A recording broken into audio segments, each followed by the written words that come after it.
President Donald Trump called Democratic presidential candidate Mike Bloomberg a «mass of dead energy» and «a loser» on Thursday in a series of rancorous, personal tweets.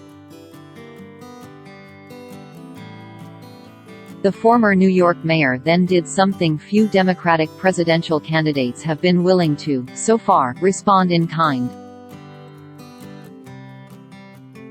In a tweet quoting Trump's insult, Bloomberg called the president a carnival-barking clown. The back-and-forth barbs represent an escalation of what is already a deeply personal clash between Bloomberg and Trump, two New York billionaires who for decades belonged to elite Manhattan social circles.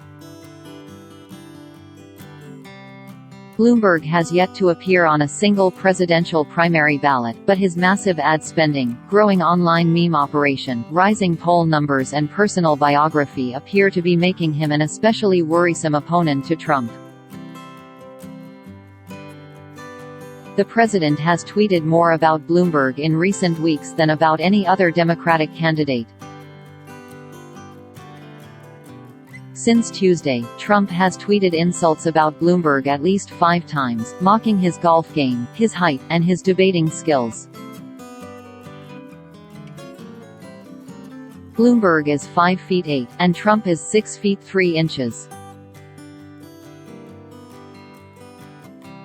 During the same period, Trump has barely mentioned any of the leading candidates for the Democratic nomination. Instead, he has focused his tweets on his recent impeachment and on the prison sentence prosecutors recommended for his longtime friend and political advisor, Roger Stone, who was convicted late last year of 7 felonies in connection with his activities during the 2016 presidential race.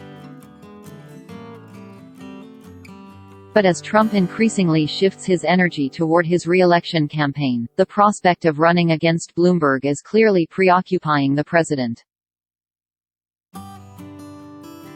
Bloomberg is willing and able to fight Trump on the same battlefields where Trump has always outdone his opponents: net worth, mudslinging, attention-getting attacks and unbridled competitiveness.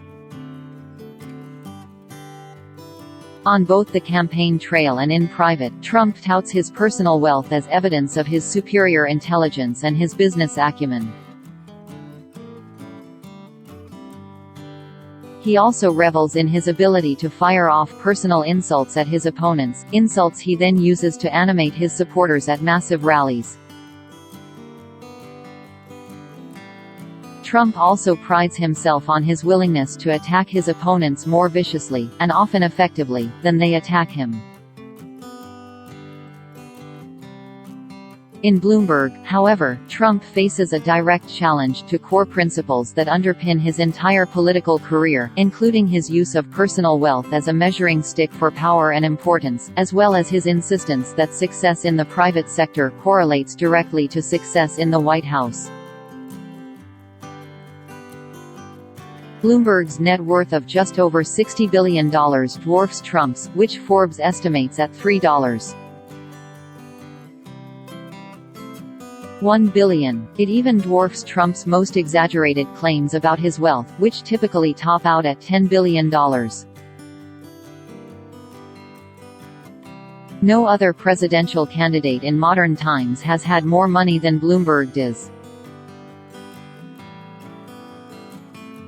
And not only is Bloomberg willing to pour his own fortune into defeating Trump, he's also in a unique position to turn Trump's implied argument, that the richest person in the room is the best person, against him.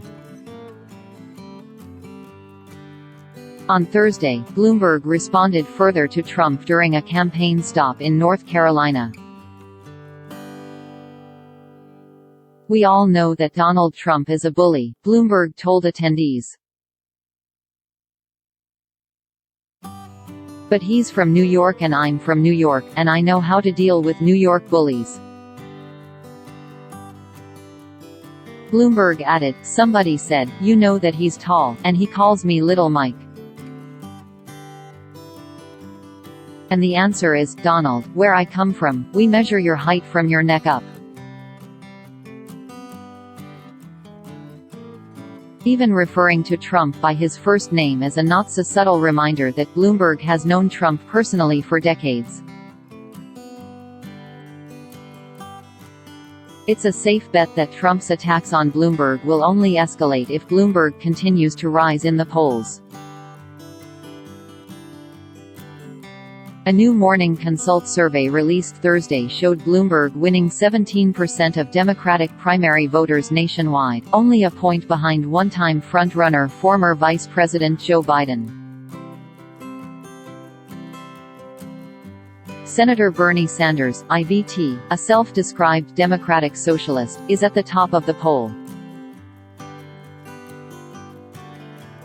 Bloomberg's strong showing comes even as the former mayor skips the first 4 states of the 2020 primary race and focuses instead on winning over voters in the states holding primaries on Super Tuesday, March 3, and beyond.